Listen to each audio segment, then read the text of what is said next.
The storm in Port Charles builds quietly at first, in the small choices that look harmless until they suddenly tilt the whole chessboard, and Friday's events trace that angle with unnerving precision. The morning begins with Drew Kane stepping into a role he never wanted, the man who volunteers to carry another person's burden so a fragile hope can breathe a little longer. The plea reaches him through Willow Tate, who has come to understand that love is sometimes a ledger of impossible debts and unpayable interest.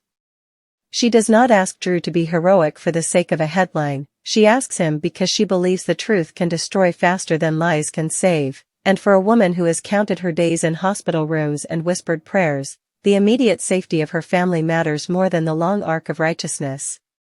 Drew recognizes that calculus the way a veteran hears a distant siren and knows the shape of the disaster before the smoke is visible.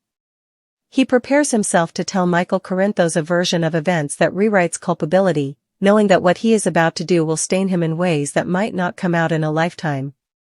The false confession is not theater, it is a tight, clinical incision meant to stop a hemorrhage, and he sharpens every word like a scalpel because if he hesitates, if he lets sentiment tangle the blade, the patient, this delicate ecosystem of trust and survival, could collapse on the table.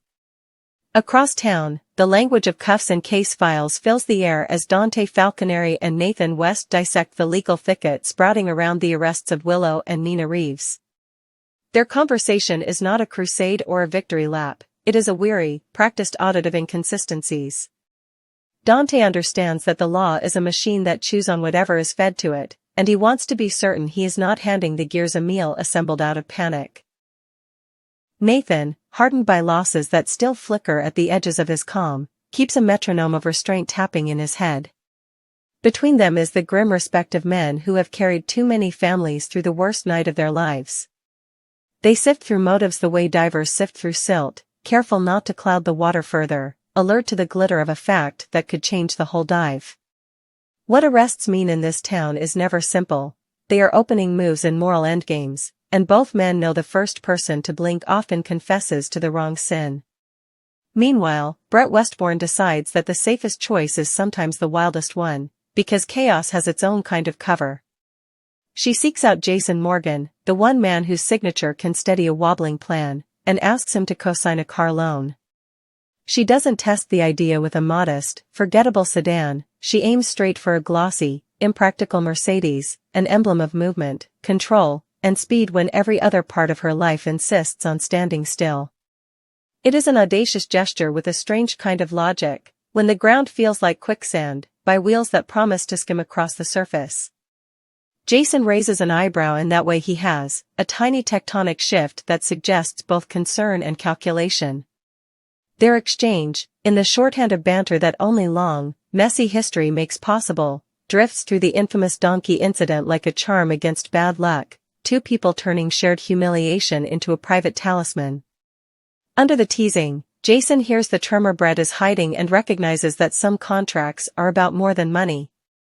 In agreeing to sign, he is not endorsing extravagance, he is underwriting Brett's bid to outrun a story that wants to swallow her whole. The pen strokes are steady. The relief is real. The Mercedes, ridiculous and radiant, becomes a promise that she will not be stranded. Down the road, in a kitchen that has witnessed both coronations and collapses, Carly Spencer moves like someone tending an altar only she can see. The shrine is for Josslyn Jacks, who is alive and luminous and far too good at pretending to be fine.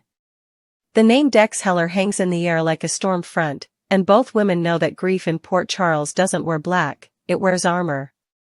Josslyn speaks in detours, sketching landscapes at the edge of the map, Easter Island, a place so far from this city's blood-soaked calendar that it feels like a confession just to say it out loud.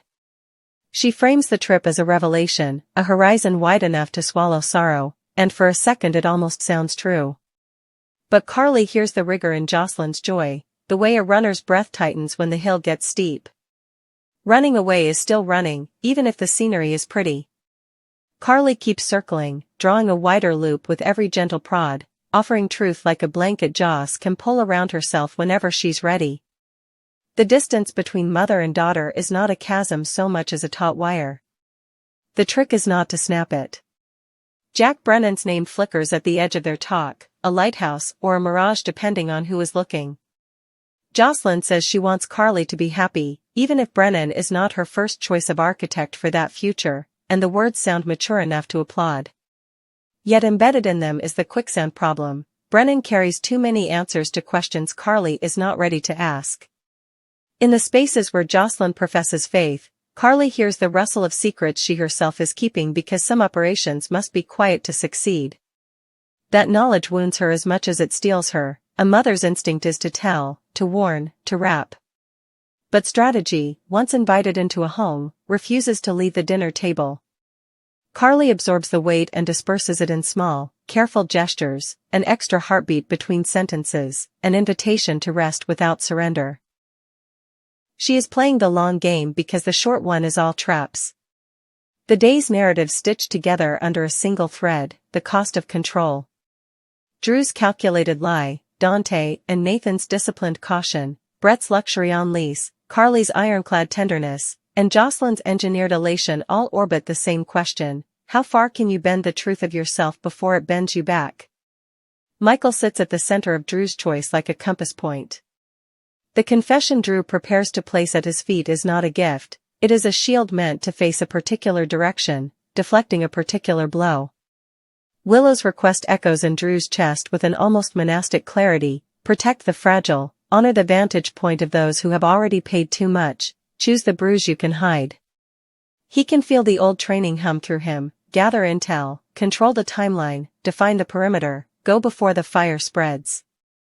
The ethics are not tidy, but in Port Charles tidy ethics are usually a luxury other people die for. As the afternoon deepens, Dante and Nathan chart a procedural path that looks calm from a distance and like tightrope work up close. They delineate each next step with professional precision because they have learned, brutally, that confusion is where the worst decisions get made. They pull apart the tangle around Willow and Nina without flinching at the public cost, reminding each other that fairness is not what you feel, it is what you do, over and over, until a pattern emerges that a judge cannot ignore.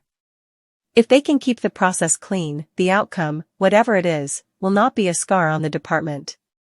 In a town addicted to shortcuts, that is its own kind of rebellion. Brett's signature high glint of mischief softens as she settles into the practical business of not spiraling. The car becomes a ritual: pick a route that is not an escape but a circuit, a way of proving she can return to where she started by choice. The jokes about donkeys and stalled lives fade into a steadier pulse of intention. With Jason's name on the line beside hers, she allows herself the rare luxury of believing that someone else is watching her back without ulterior motives. Jason, for his part, doesn't mistake the moment for romance or rescue. He files it under logistics: make sure the people who might be targets keep moving, keep thinking, keep choosing something other than despair. In a maze this elaborate, momentum is not vanity, it's survival. In Carly's kitchen, the sun drifts, and with it the tone. Josslyn speaks of making a difference, the words landing like seeds on a windowsill. She wants to matter in ways that extend beyond the private catastrophes that have defined so much of her young life. The ambition is honest, the timing is a trap. Carly tastes the bitter irony: she is guarding secrets in the name of Josslyn's protection while Josslyn is searching for platforms that will expose her to new dangers. Both postures are noble. Both are combustible. Carly stores the information like a strategist noting troop movements on the far ridge. The plan she won't say out loud crystallizes another degree: keep Brennan contained, keep the lines of communication open, and then, when the ground is finally dry enough to stand on, tell Josslyn everything. Pain delayed, not denied. By nightfall, the city's contradictions glow like street lamps, steady, humming, a little haunted. Drew rehearses the confession he will deliver to Michael, smoothing the edges so it will fit inside the day without cutting the walls on its way through. Michael's likely reactions bloom and wither in Drew's head: anger, gratitude, suspicion, relief, none of which will change the necessity of the move. He is not looking for absolution, he is looking for airflow. Dante and Nathan finalize their next procedural strokes and, in the quiet after, share the kind of silence only two men can share when both know the cost of being right. Brett slips into her Mercedes, not to blaze out of town but to thread the city with a calm she manufactures through careful repetition. Jason watches her taillights as if inventorying a shipment, accounted for, moving, safe for now. And in the kitchen that has too many memories stored in its drawers, Carly draws Josslyn in for an unremarkable hug that feels more like architecture than comfort, load-bearing, precisely placed, capable of holding when everything else starts to sway. What makes the day feel decisive is not any single reveal or arrest, it is the orchestration of choices that are small enough to ignore until they suddenly aren't. Drew chooses to carry a story that is not his so that someone he loves can breathe. Dante and Nathan choose to let the system work rather than force a result that would rot from the inside. Brett chooses a symbol built to move because she refuses to be a monument to her mistakes. Jason chooses, yet again, the disciplined mercy of doing the thing that helps instead of the thing that feels heroic. Carly chooses patience over catharsis, and Josslyn chooses aspiration over anesthesia. These are not fireworks, they are fault lines, and the audience can feel the plates shifting under their feet. By the time the credits might roll, Port Charles looks the same to anyone passing through, a river town with good bones and bad habits. But for those living the story, Friday has quietly redrawn the map.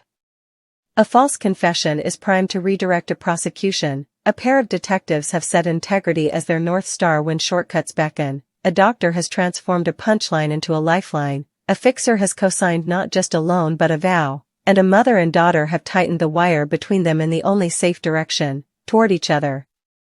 Tomorrow will test all of it. That is the guarantee. But for one day, the city's most complicated hearts chose movement over surrender, and that, in Port Charles, is the kind of miracle no one dares to name while it's happening.